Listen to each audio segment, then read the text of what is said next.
Yeah. So one more. So one last piece. Do you have anything that for people that are looking to refinance right now? What's the sort of what's happening in the mortgage like side right now when it comes to refinance? Is it a good time for you to refi? What's the Yeah. interest rate right now? What can they get out there when they're shopping around for uh, mortgage? Yeah, there's lots of options. The bigger lenders are the better ones usually with refinances right now. They have the better rates. And you can, like we talked about, you can get up to 80%. And the rates are still pretty good, right? You're getting right now the fixed rates, they're, if you can call them that, they're up a little bit. They're in sort of the higher mid to high twos for refinancing. Whereas the variable is in that sort of 1.5 type of range, right? Now, what we're hearing is we're potentially going to see rates, potentially come back down a bit, right? So one thing to consider is the variable. I wouldn't be afraid of variable right now. And if you're refinancing your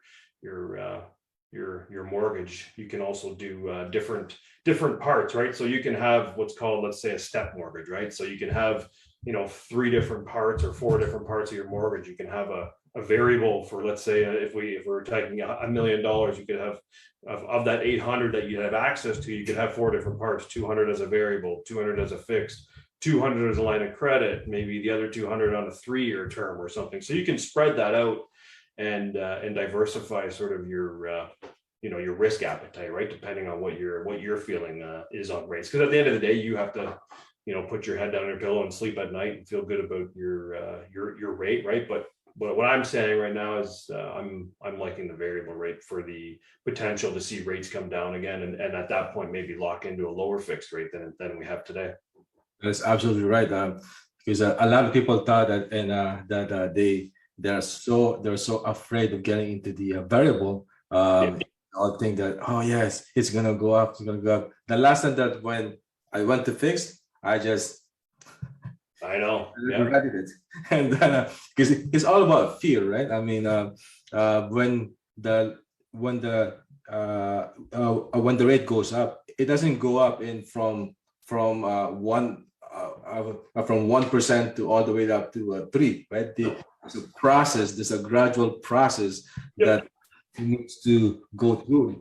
I mean, not even like when they're starting to come up, right? So there are many options, right? And there was this one occasion too where someone asked me a question like, should I break my mortgage, right?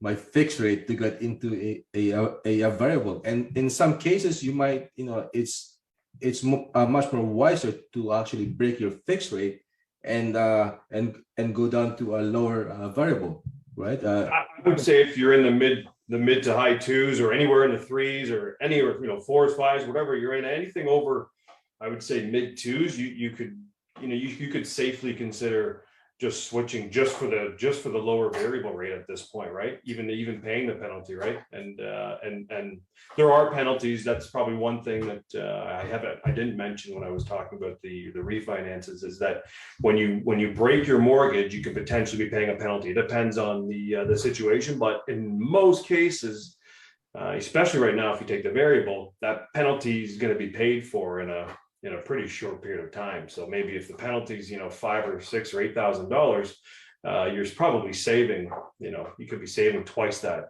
over the course of the term, right?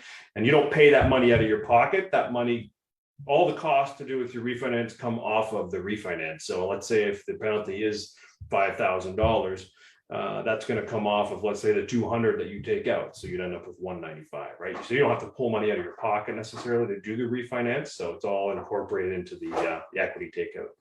Yeah. So for people that are watching us right now, what he just said about the penalty is that whenever you're in the fixed rate, there's a thing called IRD, interest rate differential, where when you break your mortgage, you are kind of like on the hook, like for whatever the remaining is, or the greater of, is it 3 months or 6 months? Is it 3 months. 3 months, right? So whichever is a greater, that's what you are on the hook for, right? So whereas in the variable, like you only have to pay your 3 months, which you are open, right? So and there's another thing too that there's maybe you can kind of just walk through this with us. There's an open variable and there's a close. Which one is it? Is it the open or a variable close, a variable open? Most, I would say 99% of the variable mortgages that you're going to do are going to be closed.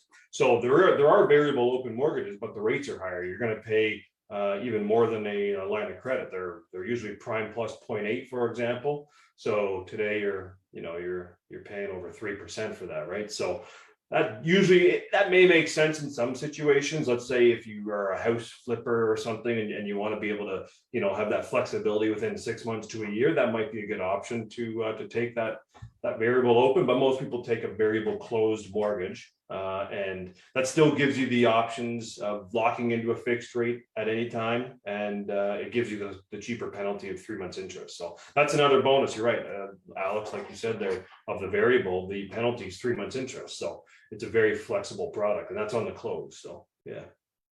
All right, so that's what I have for you for today. If there's anybody out there that are watching us, I have a technical difficulties. I should have known this when I go live. He won't let me to go live. I'm not sure if I'm still even live or. It says live on the screen. Yeah, and yeah, it says live on Facebook. All right. So if there's anybody out there that wants to ask questions, this is the time. And from time to time, so this is what we're going to be doing starting from now on. Now that Jeff has a mic. Just got his mic today. I've been asking him to get a mic and let's go on. I'm ready to go now. I finally took the plunge. I got the same one as Alex, so I just don't have the black fuzzy thing on the end of it.